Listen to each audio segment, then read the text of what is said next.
Hello everyone, welcome back to Magnet Brains. My name is CS Payal Popli and इस वीडियो में हम पढ़ने वाले हैं managerial response to changes in business environment के बारे में।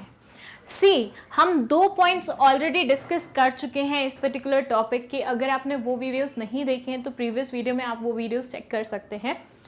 अब हम बात करेंगे इसके थर्ड पॉइंट के बारे में, दैट इज ब्रांड बिल्डिंग। हर एक कंपनी चाहती है कि उसके ब्रांड के कुछ लॉयल कस्टमर्स हों। जैसे कि पहले का एक ज़माना हुआ करता था, मुझे अगर लिवाइस की जीन्स पसंद आई है तो मैं हमेशा लाइफ टाइम लिवाइस की ही जीन्स खरीदूंगी। लेकिन आहिस्ता आहिस्ता हमने देखा इंडियन सिनेरियो में स्पेशली दैट लोगों को ब्रांड्स की उतनी ज़्यादा लॉयल्टी रही नहीं है। मतलब आज कोई इंसान अपने ब्रांड को लेके इतना ज़्यादा लॉयल नहीं है कि भैया ये नहीं मिली तो मैं लूँगा ही नहीं दूसरी। हर कोई क्या सोचता है, अगर ये नहीं मिली कोई बात नहीं दूसरी ले लेते हैं। अगर आज की डेट में आपको लिवाइस की जीन्स नहीं मिलेगी तो आप क्या सोचेंगे, यार कोई और ब्रांड की उठा लेते हैं, क्या दिक्कत है, मैंगो है, ये है, वो है, ओनली है, ये सारे अच्छे ब्रांड्स हैं, किसी की भी उठा लो। जो लॉयल्टी पहले हुआ करती थी कस्टमर्स के मन में towards a particular company, towards a particular brand, वो थोड़ी सी कम हो गई है। तो इन्होंने सोचा क्यों ना हम उसी के ऊपर फोकस करें, थोड़ा सा हम अपने कस्टमर्स को पुश करते हैं थ्रू डिफरेंट एक्टिविटीज़ कि कहीं ना कहीं उनके मन में हमारे ब्रांड को लेके थोड़ी सी लॉयल्टी बढ़ जाए या फिर थोड़ा सा उनका एक्सेप्टेंस लेवल बढ़ जाए। तो यहाँ मैनेजमेंट ने सोचा कि हम ब्रांड बिल्डिंग की तरफ थोड़ा सा स्टेप लेते हैं। अब इसमें उन्होंने क्या किया, इसमें उन्होंने कोशिश की कि हम ऐसी चीज़ें करें जो लोगों को अट्रैक्ट करें। ज़रूरी नहीं है वो एडवर्टीजमेंट से ही चलेंगी। मतलब मैं आपको एक छोटे से एग्जांपल देती हूँ। अंबानी जो है हमारे यहाँ पे अंबानीज, उनमें नीता अंबानी जी को यूजुअली देखा हुआ है अच्छे काम करते हुए, सोशल वेलफेयर वाले वर्क करते हुए। अब जब वो सोशल वेलफेयर वाले वर्क करती हैं तो लोगों का ये मानना होता है कि यार ये क्यों कर रही हैं, मतलब इनका तो अच्छा खासा बिजनेस चल रहा है, क्या ज़रूरत है इनको इधर उधर जाने की। तो वो इसलिए इधर उधर जाती हैं और सोशल वेलफेयर करती हैं ताकि उनका ब्रांड नॉर्मल लोगों में थोड़ा सा पॉपुलर हो पाए। वैसे वो ऑलरेडी बहुत पॉपुलर है लेकिन वो मेंटेन भी तो करना होता है। आप ये समझिए कि एक बार फर्स्ट आना क्लास में मैटर नहीं करता, वो फर्स्ट पोजीशन पे बने रहना वो ज़्यादा मैटर करता है और उसी चीज़ की कोशिश वो मैम कर रही होती हैं। कहने का मतलब क्या हुआ, वो ये स्टेप्स इसलिए ले रही हैं। इट्स नॉट लाइक कि उनके प्रोडक्ट्स नहीं बिक रहे, इट्स नॉट लाइक कि कस्टमर उनके प्रोडक्ट नहीं खरीद रहा, इट्स नॉट लाइक कि वो प्रॉफिट अर्न नहीं कर रहे, लेकिन कहीं ना कहीं वो चाहती हैं नॉर्मल कस्टमर में, नॉर्मल पॉपुलेशन में उनका ब्रांड हमेशा बना रहे। या फिर अगर कहीं पे कभी भी लोगों के मन में उस नेगेटिविटी आती है उस ब्रांड को लेके तो वो थोड़ी सी करेक्ट हो पाए।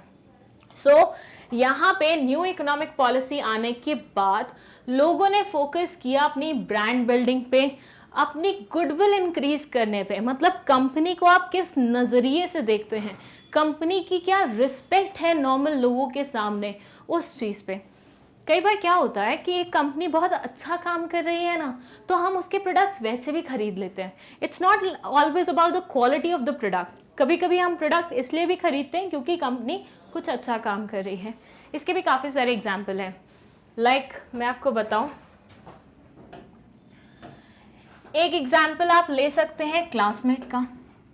आपने देखा होगा क्लासमेट के जो रजिस्टर्स आते हैं उन पे लिखा रहता है कि अगर आप एक रजिस्टर परचेज करेंगे तो वो 1 रुपया किसे देंगे, गरीबों को देंगे या फिर गरीबों की एजुकेशन पे खर्च करेंगे। ऐसे बहुत सारे ऑयल्स भी आते हैं मार्केट में जो बोलते हैं अगर आप ये पर्टिकुलर ऑयल खरीदेंगे या ये पर्टिकुलर ब्रांड का प्रोडक्ट खरीदेंगे तो उससे क्या होगा, हम थोड़े से पैसे डोनेट करेंगे किनको, ऐसे लोगों को जो कि अफोर्ड नहीं कर सकते। अब ये क्या है, ये सारे सोशल वर्क हैं, सोशल वेलफेयर वाले वर्क हैं। लेकिन ये क्यों किए जाते हैं, ये अपने ब्रांड बिल्ड करने के लिए किए जाते हैं।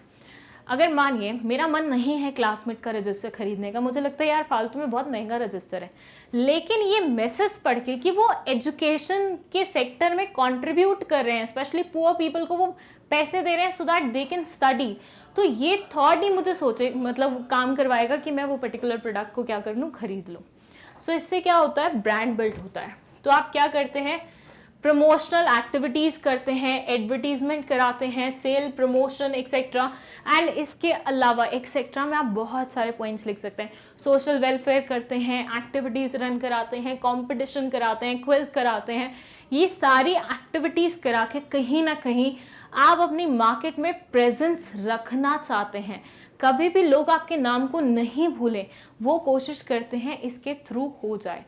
जैसे बहुत सारे एक्टर एक्ट्रेसेस भी होते हैं जो सोशल मीडिया पे हर रोज़ अपनी फ़ोटो डालते हैं, चाहे वो पुरानी फ़ोटो हो, जैसी मर्जी हो, थ्रो बैक करके, ये करके। क्यों?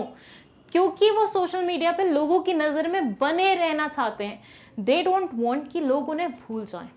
एक बात आपने सुनी होगी, फ्रेज है out of sight out of life. मतलब जो दिखता नहीं है वो क्या होता है, थोड़े टाइम बाद आपके दिमाग से भी गायब हो जाता है। तो वो नहीं चाहते कि ऐसा हो। तो ये सारी एक्टिविटीज़ करके कहीं ना कहीं वो अपने ब्रांड को मार्केट में हमेशा के लिए रखना चाहते हैं। And that's the sole motive of this particular exercise या फिर एक्टिविटी। सो इस पर्टिकुलर पॉइंट को मैंने बहुत डिफरेंट एंगल से कनेक्ट करने की कोशिश की है।